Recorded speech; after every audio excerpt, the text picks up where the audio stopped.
Okie dokie, artichokes. Let's do this. Welcome, everybody, to another wonderful meetup with Working Actor Pro, our mentees or students. If you are on Zoom, hello. If you're on our platform, workingactorpro.com, hello to you. We've had a wonderful guest today. We've really tried to get her a couple of weeks and our schedules were wonky, but I'm so glad she's here. This is our last meetup for the year. But this is Joyce, and she is a 3-day champion on the game show Jeopardy. As an actor, she struggled memorizing lines, but as a trivia enthusiast, learned several simple, easy techniques to boost her memory. She created a course called Off Book It so she could share her insights with all of us and to help us memorize lines more quickly. Everybody, please welcome our friend Joyce. Welcome, Joyce. Hello. Welcome, Yes. welcome.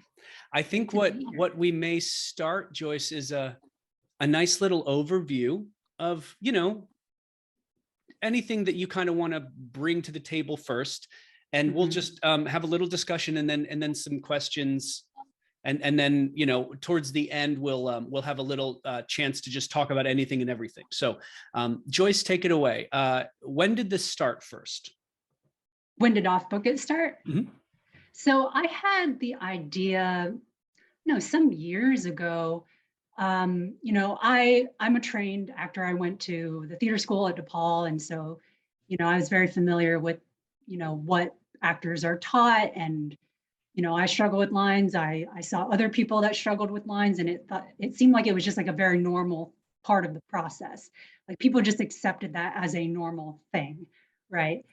That it was difficult to get off book, but that it was just mainly a matter of drilling the lines a bunch of times. And that's kind of what I thought. But it was, some years later, much later after I graduated, that, I became into trivia and was learning a lot of all kinds of stuff. And I happened to stumble upon, things about the science of memory and learning. And I read this really cool book that was kind of a big introduction to mnemonic memory training, which was called Moonwalking with Einstein. I don't know if anyone's heard of that. It was a New York Times bestseller. That was years ago. It was about this guy who he kind of got into this subculture of memory training, and he started doing all these tournaments and stuff, and he became like the USA memory champion or something. So that was like a really cool introduction to all these other techniques. And so, at a certain point, I kind of saw like I had my foot in these two worlds, and I saw that there was a lot that could be gained with, cross-pollination of this information.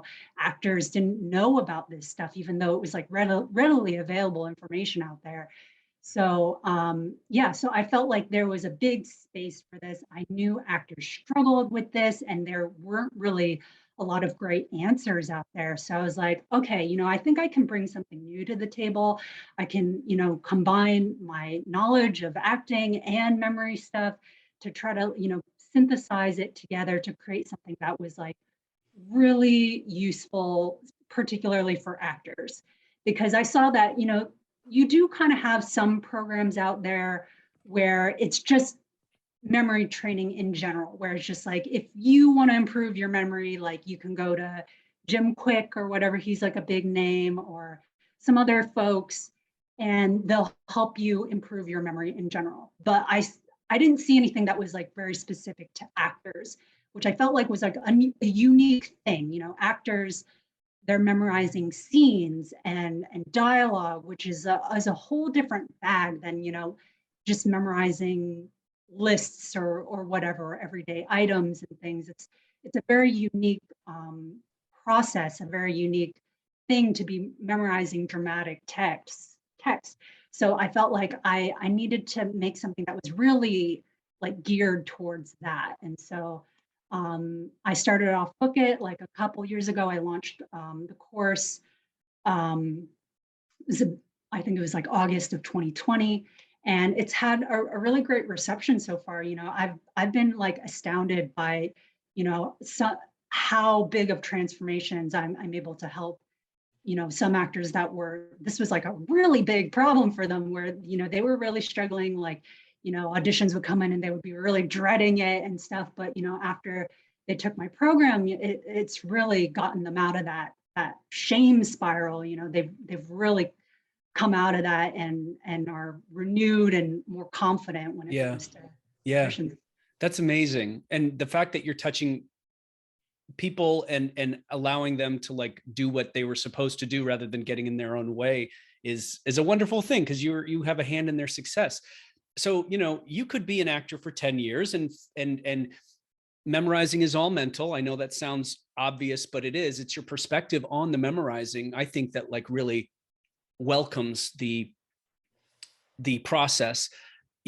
Over 10 years, you figure out your tricks and you change your perspective, and then you're in it for a long time. And then it just doesn't matter, that it's just lines and it's okay. But how do we get to that point quicker?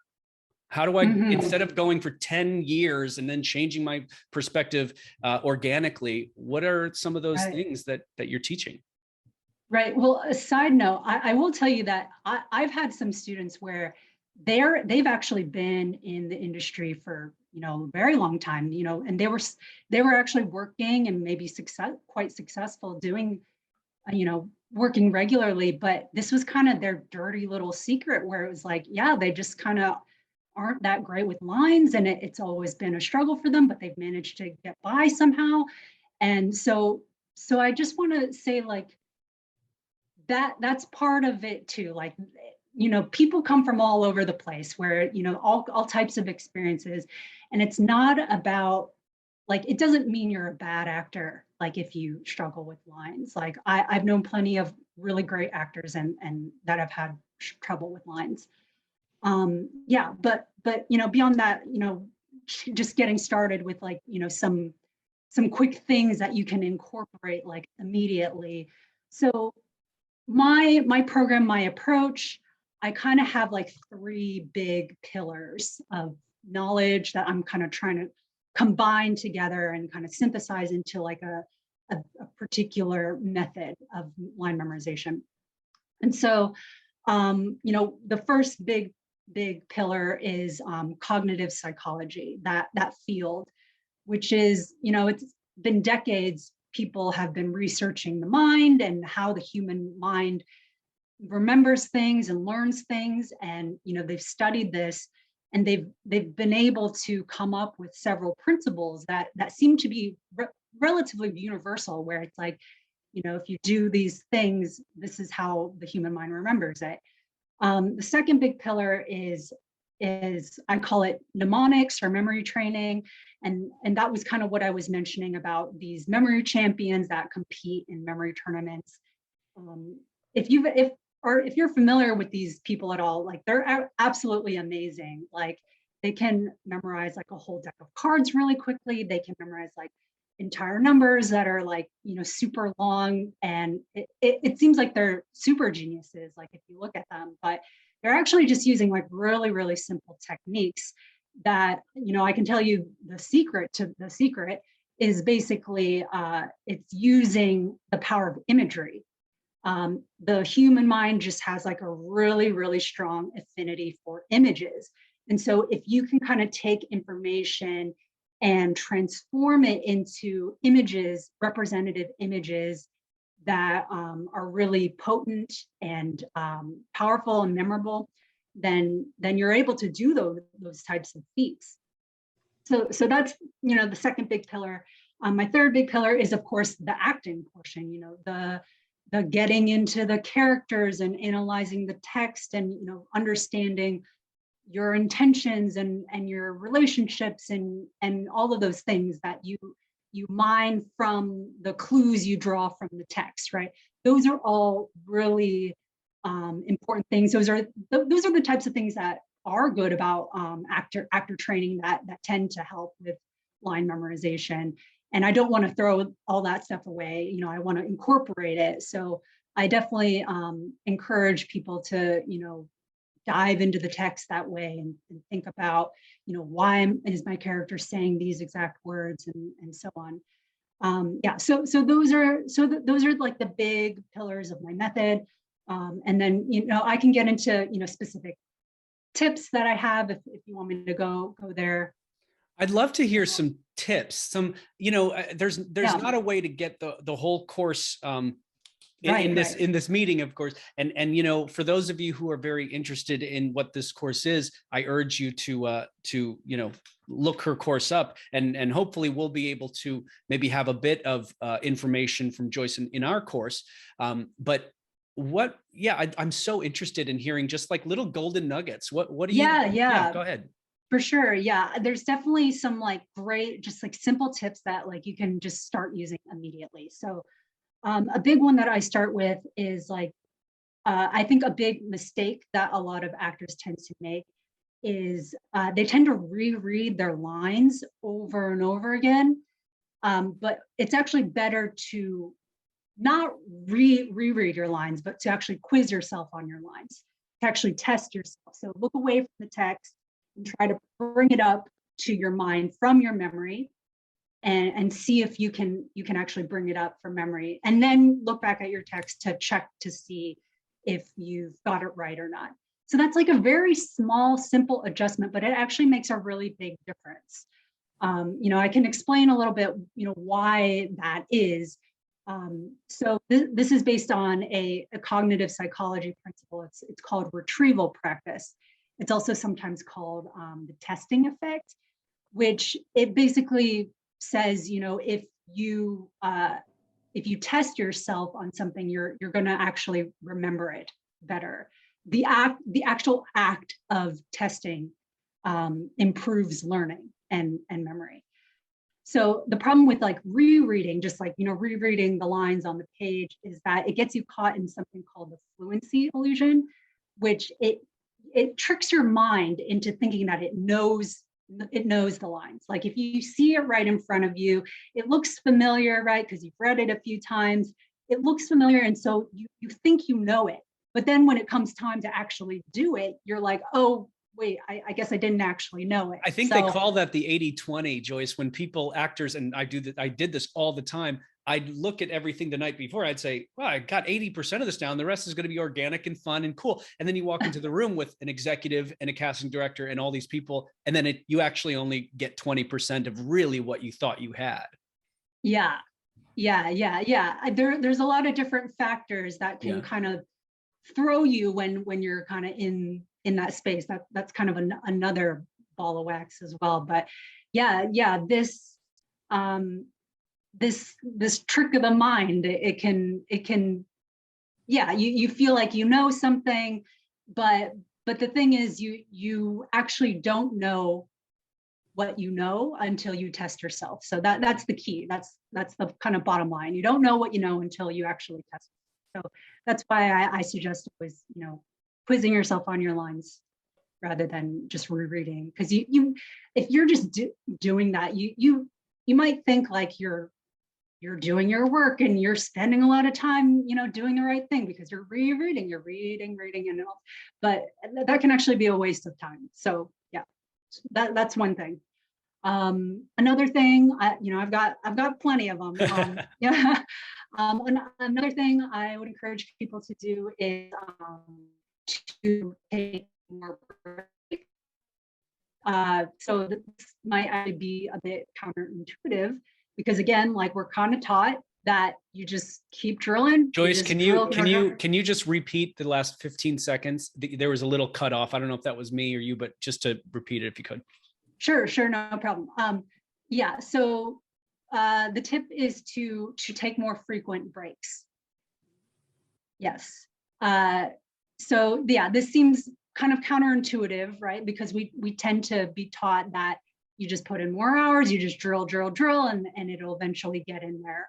But the truth about the human mind again is that take focused work and a break, strategic breaks. These are kind of two parts of the learning process, and you kind of need both if you want to be the most efficient.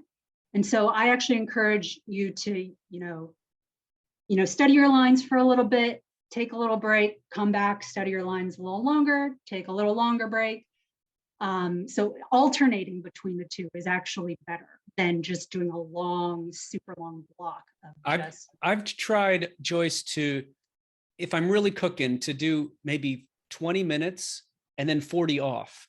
And when I have that off and I'm walking the dog or I'm doing something, no phone, no Facebook, no listening to new songs, I'm going to start to put that information in my head. So what are the things that we can do while we're soaking, and those times that are really, really important, like the middle of the day, like at night, where obviously we're sleeping, and that's when everything is starting to soak. You remember anybody out here who maybe at midnight you've got your audition tomorrow and it's like you don't know much of anything, and then in the morning it's like, oh, I had it. That sleep, right? Sleep is huge. Sleep is huge. Sleep is another big, big thing. Like getting enough sleep every night is just like really important to brain health and overall health, of course. But then also, yes, it's great specifically for memory. And you can use that strategically to memorize lines. Like, you know, you can study your lines right before you go to sleep or right before you take a nap or something. And, you know, sleep consolidates the learning, it consolidates the memories. And so they're much stronger when when you wake up. So yeah, sleep is another huge thing. I love sleep. What are the things that, the biggest mistakes that you see actors make when they come to you? They're like, this is my process and this is what do you, besides the cramming it all in, maybe the mental side too, physical side, what they're eating, their structure of their day. What do you see that you like does not benefit those people? Yeah, so I think a big one I would say is, sometimes I don't know if you see this like on Instagram sometimes, where it's like people like taking a picture of them like learning their lines, but they're like sitting on the beach or something, or they're they're like laying down on the couch or something, or like they're drinking coffee or whatever. And I'm like, that is like not the way you want to be learning your lines, actually. Unless the audition is on the beach. Right. Right. Right. If the scene takes place on a beach, okay, maybe then that's okay. But other than that, that's probably not a great idea. Because what's going to happen, Joy? They'll walk into the room and then what? They'll start blanking on their lines, actually. Yeah. That I think that's what I attribute that phenomenon to. I often get people coming to me and they're telling me like, you know, I feel like I don't know my lines, but then, you know, when I get in front of the camera, it just like, I just start blanking and it's like gone, like, where did it go? And so this is a particular phenomenon. It's called state dependent learning. And basically this principle says that whenever you're learning something or you're memorizing something new, the environment that you learned it in gets encoded and tied to the memory of the thing. So if you memorized your lines while you were on the beach, but your audition is going to be, you know, a self-tape or whatever in your studio, or if it's in the room or something, you know, that disconnect between the environments is going to throw you off a lot of times. What about having a camera up? I don't do this because I'm lazy, but having a, you know, in your room, bare wall, camera up, and you're doing your lines with a device in front of you and a person to the right or left, depending on what the hell the room is going to be. Do you think that would help people so that they kind of apply this visual into the room? Yes, I think so. I think you know, if you can kind of recreate what the circumstances or the environment is going to kind of be like, that tends to help. So that is actually one plus for doing self-tapes like at home, is that you have full control of your environment, which is actually a powerful thing.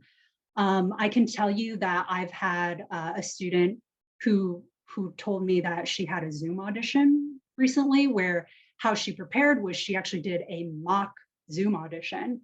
So she, you know, sat in the same place where she would be doing it. She had her computer on. She had her boyfriend, you know, pretend to be her reader on his computer on Zoom. She put her lights on, you know, she was able to all the elements were there, right? These are all little technical things that you don't want to be like swimming around in your head the day of, right? So like if you can get that stuff set, beforehand, it can really help. And she said in her experience doing that audition, that she just felt super calm the day of the actual audition, because it was like she had already done it before, because Right. she had. And it worked to her benefit. She actually ended up booking that job. So Great. Wow. so, yeah. And what about, I do this a lot. I'm really technical with, as organic and whatever as my tapes would, I'd like them to be. I really do have a strong technical aspect to where I'm looking, even if it's the audition self-tape, where I'm looking, where I, who my eye lines are, and the motions, and choreographing that, tagging the lines to motions and activity. I've learned that helps me. Is that something that you've seen too? Oh yeah, definitely, definitely. I mean, I think there's something to the physical triggers, the emotional triggers.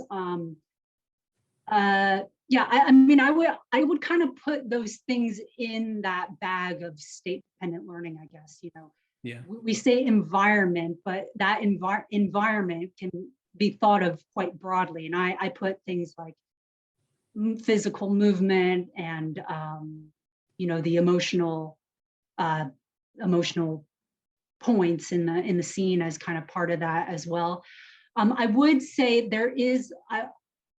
I would be slightly cautious about certain things, in that I think a big trap that people are worried about is like getting too rigidly tied to like a certain performance. And so if they try to switch it up to something else, then they lose the lines. Right. So that can be a little bit of a pitfall that you want to be aware of with. I think in terms of preparing, like before, a great way to get those lines down is sort of to place things, I think, in that imagery. It's sort of like, your placement. And I know that when I look here and I say this, and then I'm going to go here and tagging it, but then kind of abandoning it once it's soaked in. That's probably the best way to go, huh? Yeah. I think that's a good way. Yeah, to have it, practice it, but then kind of let it go. I also think a good thing to try is to practice different things as well. Like if you want to play with different interpretations, I think that can help keep you fluid or more flexible. If giving yourself an adjustment, like just like a director would, just to keep you on your toes, I think can be, a good thing to try. Yeah, definitely having like the idea of what you're going to do, and then a totally other kind of way of doing it, and then a wild card for what you want to pull out. Let's talk about the emotional kind of impact of the overwhelming process that is seeing a stack of sides. It could be 4 scenes. There's a yelling one, a crying one, and all this stuff. But in one particular scene, say it's a 5-pager, and what I've seen is it's just so much. It's so much, in fact, that I'm putting it off and putting it off. What I've found, and I don't know if this has happened with some of your students, but I will actually retype everything. And when I retype, I take away the exposition so that visually I know what's happening. I don't need to see that. I take it away.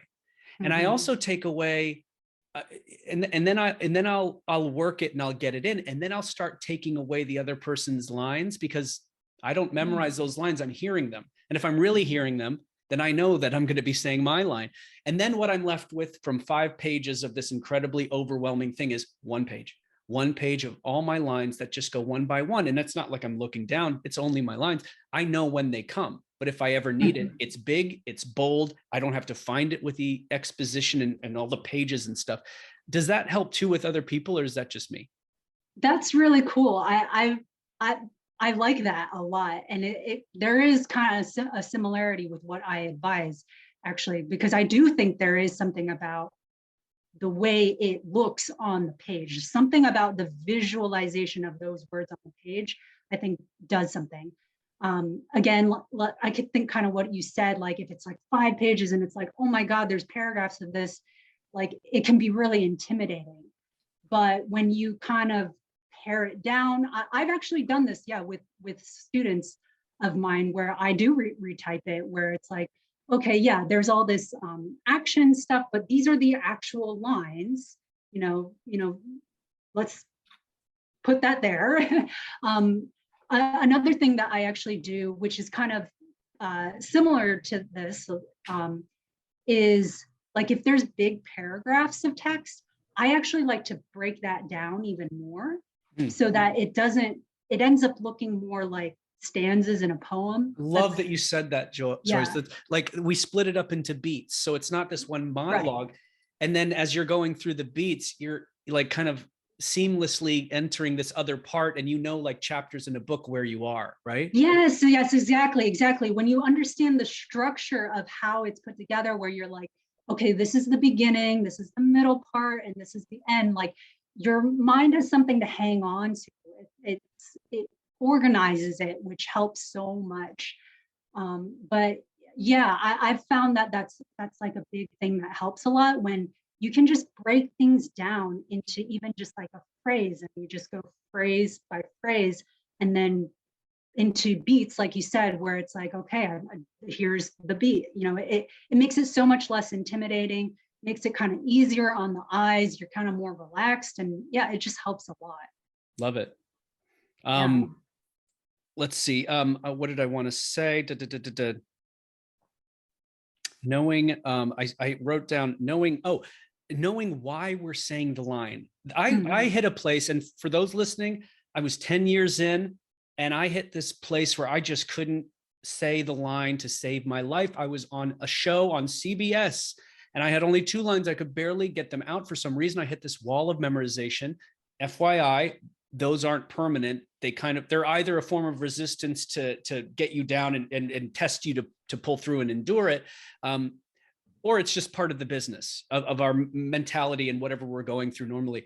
But I kind of had a breakthrough, and it was understanding why we're saying the line helps me remember that line. Like if it's a line like, "Hey Joe, how was work today?" or like whatever it is, we know that person. We have to introduce Joe into the scene. So that's why we're saying, "Hey Joe." And the next scene has him going to work. So it's easy to memorize because I know this story. And so what you're talking about, understanding I think you mentioned understanding the story or understanding what's happening. It really does help. And I think I made the mistake of memorizing lines as lines, memorizing words as words. But if I'm tagging everything to something relevant, then it all means something. Why do I know my social security number, phone number, my dad's middle name, and the town he grew up in? Because it's my dad. I know it. What do you think about that? Absolutely. I totally agree with that. Like it's so important. And that's where, actors can really do their thing, right? Like, figuring out your intentions and why you're saying that line, what the emotional connection is there, what's the subtext there, why are you using that exact word. Like there's always like a reason. Granted, if it's a good writer, hopefully there's a good reason for why those words are written that way. Yeah. If it's not a good writer, you kind of have to make it up yourself. But either way, as an actor, that's our job to figure that out. And so, if you can figure out, like, why does he say pester? What is it about the word pester that is like, there's a little bit of something to it, right? There's a reason for every line. And I'm glad you mentioned subtext, because there's stuff that when I have a session with someone and they miss the whole story of the scene, which was in subtext, the Easter eggs that were just kind of placed. And for some of us actors, they don't tell you in those breakdowns where these Easter eggs are, or the breakdown, or the what did I just say? What's the word? The Easter eggs or the subtext. They don't tell you that. It's kind of a test to see how good of an actor are you. You're going to come into the room and you're going to do it yourself, because they're not going to hire someone and give them notes and tell them, ask them, if they can do something else or whatever. You need to know like what you're doing, but understanding that like subtext of pester, that just kind of stays in your head. The why. I also wanted to ask you, I struggled in the first couple of years in going into my agent's place to do a self-tape. And back when I didn't know much about what was going on, my agent would say, so it's kind of dragging. Let's try it again. And what she was saying was, stay on top of the line and be a line ahead, because the audience, our goal is to be ahead of the audience. And if the audience is ahead of you, then there's just no engagement. And more to the fact that when I'm a line ahead, the tempo is up, of course, the energy is up, but I'm also not listening to their line and then trying to think about my line that comes after that. I already know what I'm going to say in the next one while I'm saying this one. So that helps too, I think. Do you find that as well? Like just being in the moment, so present that you're actually ahead. That sounds wild, but it makes sense to me. Yeah, I think so. There's probably something to that. I think it's, yeah, probably knowing the scene so well, or knowing the text so well, that you can kind of jump to any spot and you know where you are. Yeah, there's something about that. I think there's also something in there too, where like there's kind of a rhythm, maybe that can kind of help too, kind of tapping into if there's like a rhythm to it, and if there's a meaning behind that rhythm or something. The pace, like you said, the tempo, the pace. Sometimes cadence, I think. The cadence of it. Tommy Lee Jones does that, I think, in Lincoln, and I mentioned it before, but he has this monologue, and it's just so musical, and it sound, and if you memorize it like that, you're memorizing a song, essentially, you know? And it's easy to memorize a song, right? Right. It's easier to memorize a song. It's easier to memorize a poem. That's actually why I tend to think that actually like Shakespeare tends to be easier to memorize than like contemporary text. But yeah, things like tapping into the rhythm, the cadence, that can kind of help, as long as you don't get stuck there, of course, like you kind of like what we said, but understanding that that is also part of the meaning a lot of times, like, because again, if it's a really great writer, they might be playing with that. You know, if you think about like Aaron Sorkin, like his scripts that kind of have like a certain patter to them, or like David Mamet and stuff, like, you know, that is their genius a lot of times. And if you as an actor can really ride that can be really a good thing that can help with memorization as well. So lovely. And a little trick that I wanted to get your take on as well is in as we're talking about staying kind of a line ahead, I once had a shoot where like I had to get down this huge monologue. I mean, like it was 2 pages long in a scene of 6 or something. And I had to do it in a couple of days.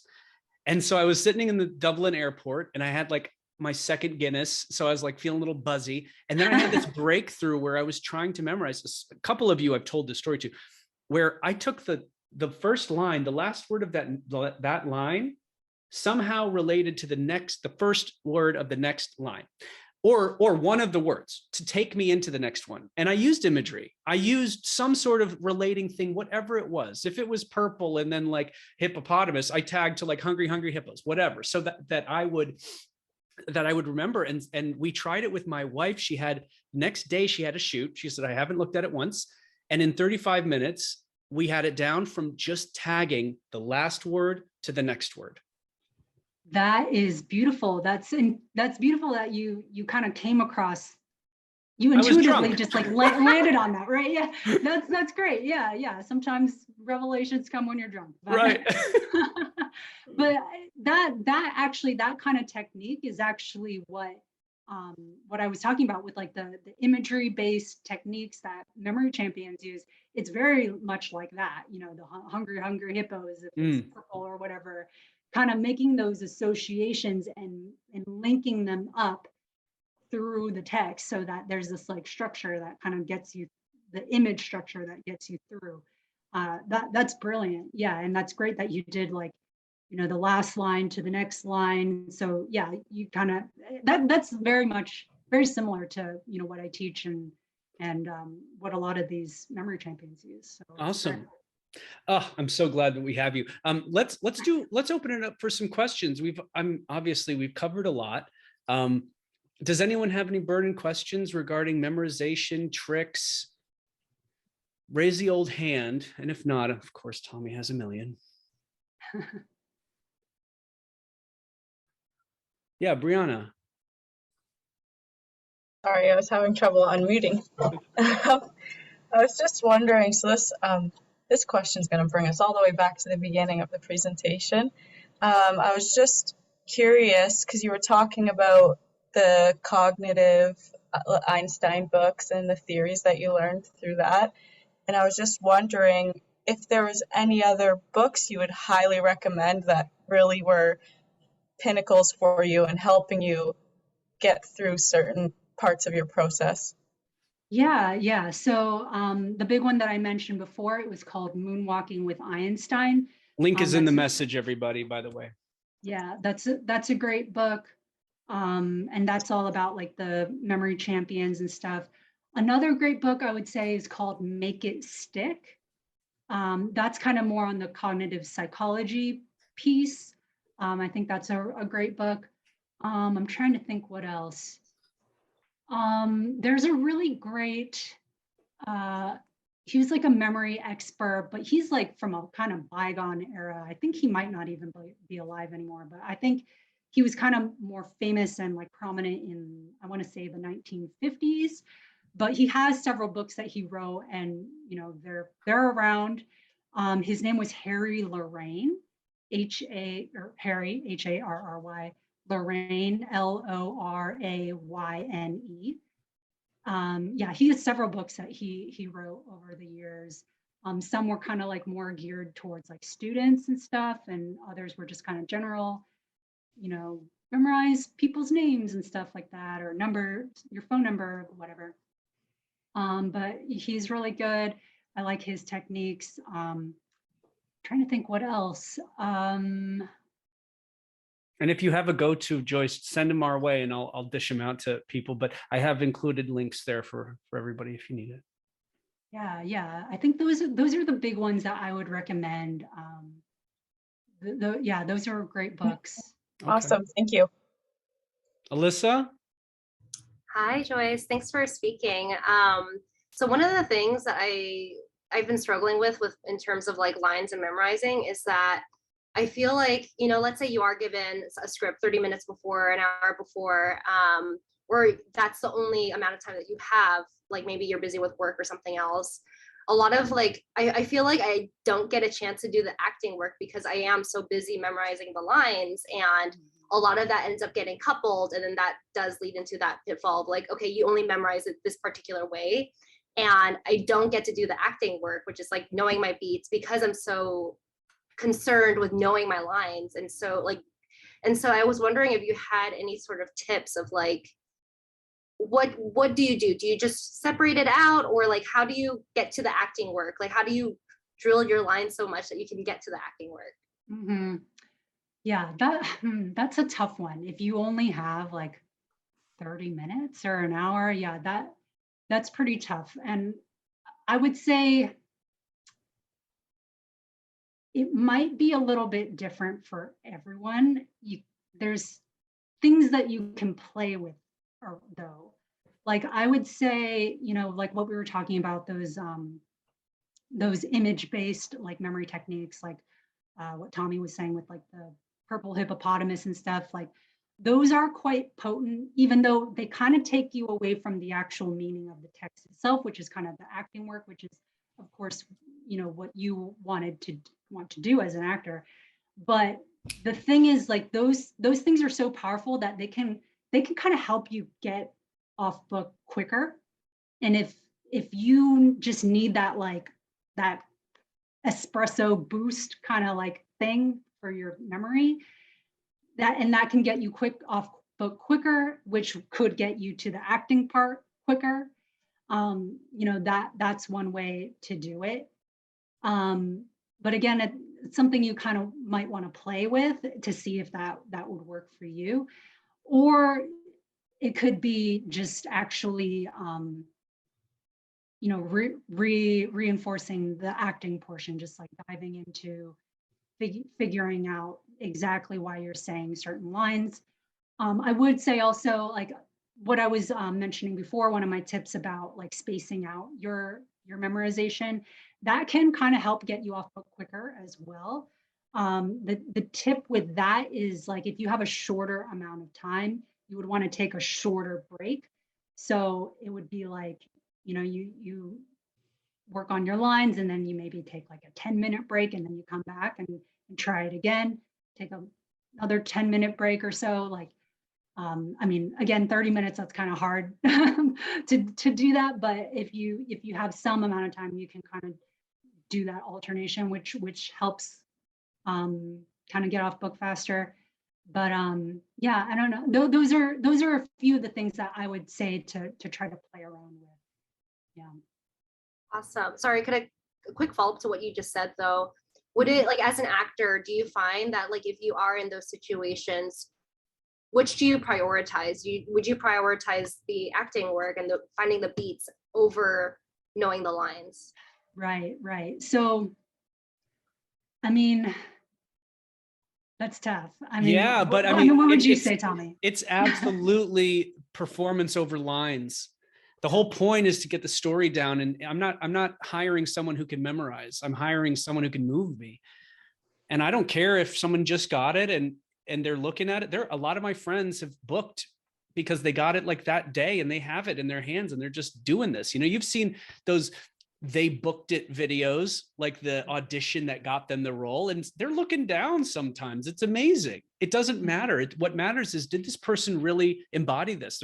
They're also looking for someone specific, but you know, the memorizing is important, of course. But and Alyssa, was this more in auditions or performance?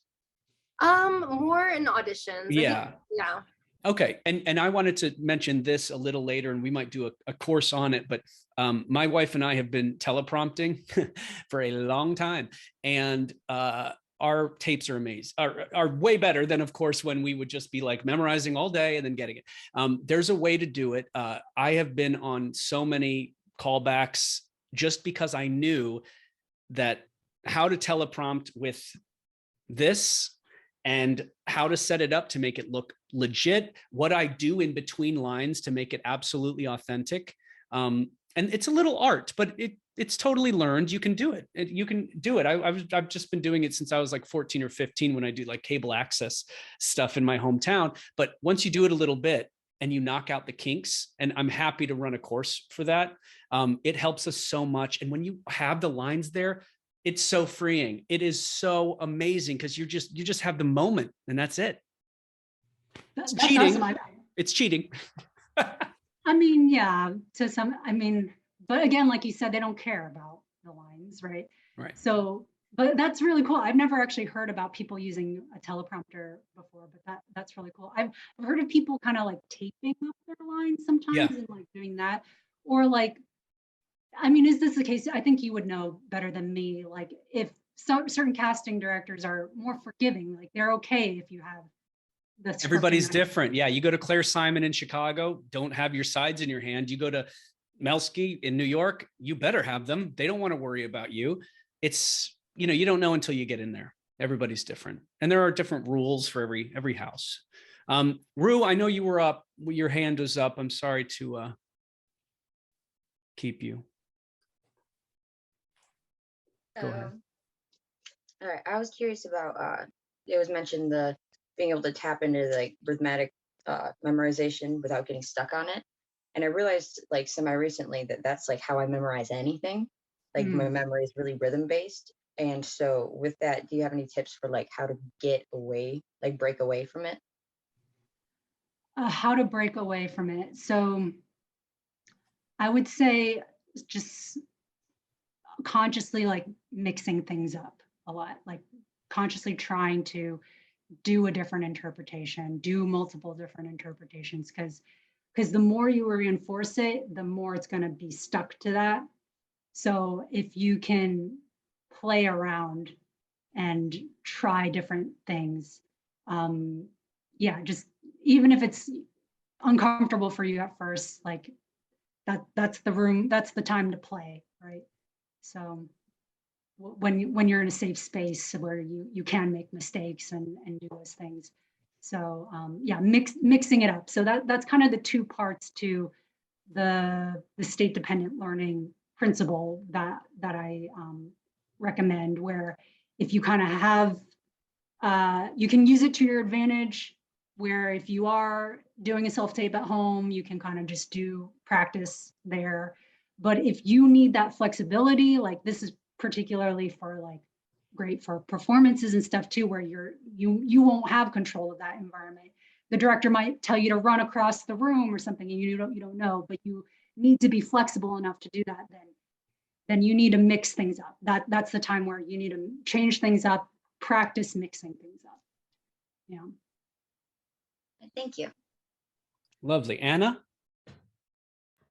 Yes, this is not really a question, it's a comment, and it's actually almost exactly what Rue was just asking.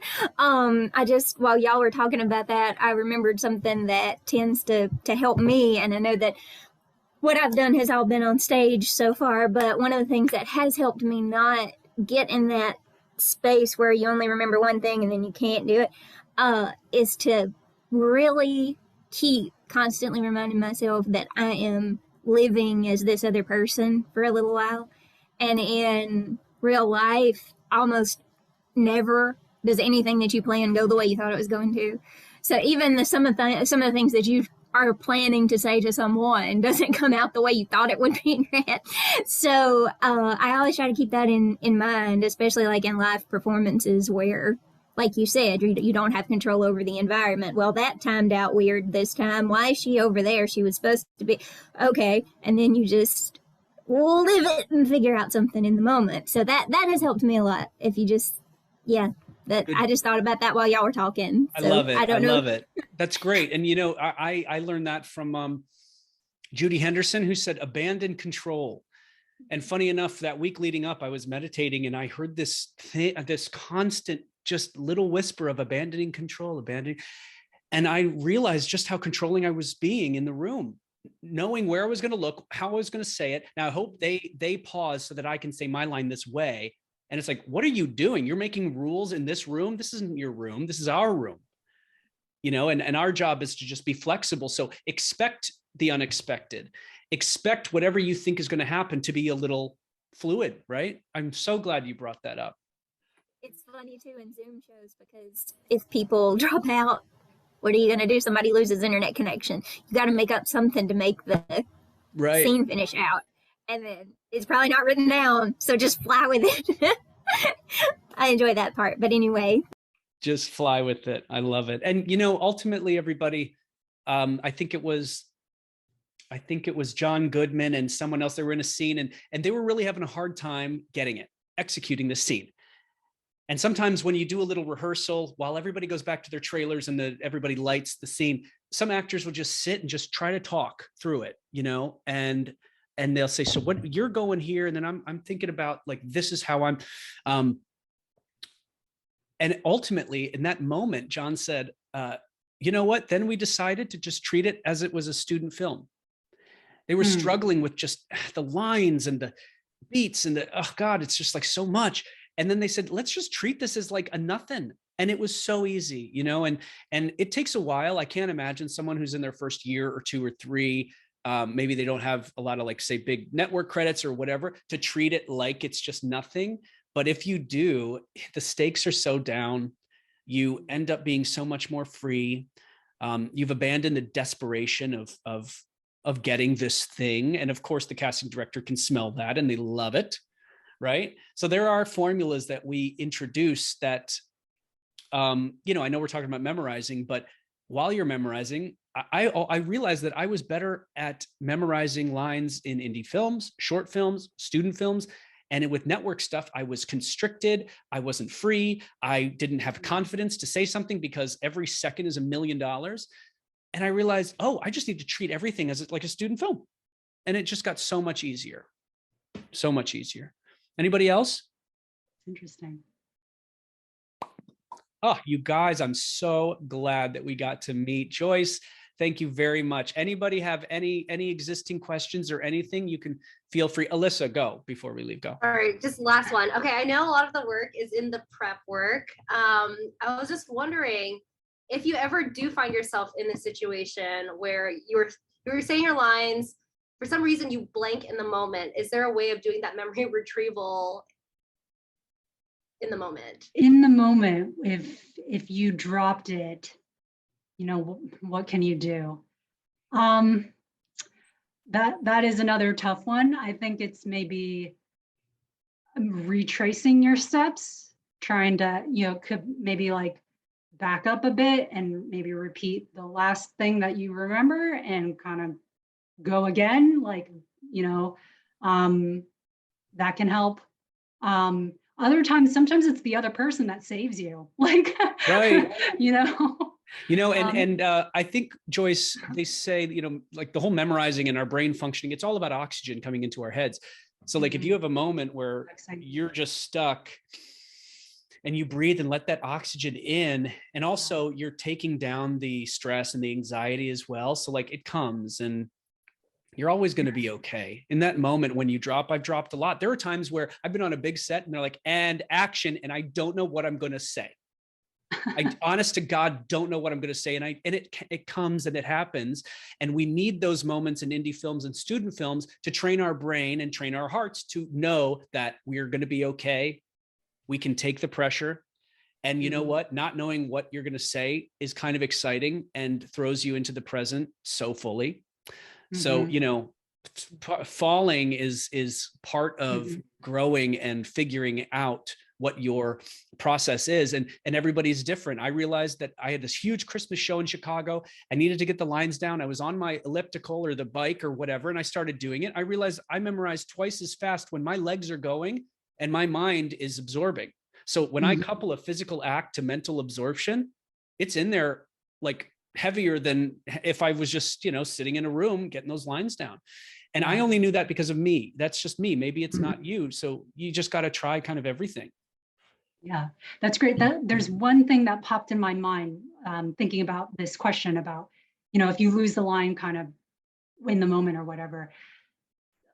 I think a good thing to do when you're practicing your lines is to actually start in different points in the scene. Not always just starting in the beginning, actually practicing, like, what if I lose my line in the middle? Like, can I pick it up right here? Like, practicing that, starting in different points can be a good thing to try. Yeah. Lovely. All right, everybody. Well, thank you so much for making it. For some of you who have been emailing regarding Agent Genie, this is the time to submit. I know some of us have had meetings where we said January, but everybody's going to be throwing their stuff out January. So if you've been wanting to get Agent Genie, get it. If you're not ready to throw your stuff out yet, please don't do anything before you are ready, but get it now and get the thing ready to go so that when you are, you're good to go. Everybody's going to be cleaning house, cleaning their roster, looking for new talent in January. So it's best to get out right now because a lot of those agents will be celebrating the holidays, but there's going to be so many days where they're just kind of like chilling and checking emails and catching up on the stuff that they can't do during those peak times. So this is a really, really great time to kind of get on the ball, grab it, whichever market you're in. If you're close to 2, grab 2. Atlanta's blowing up. And if you have any questions, let me know. And I think that's it. This is our last meetup for the year. So I thank you all for hanging out.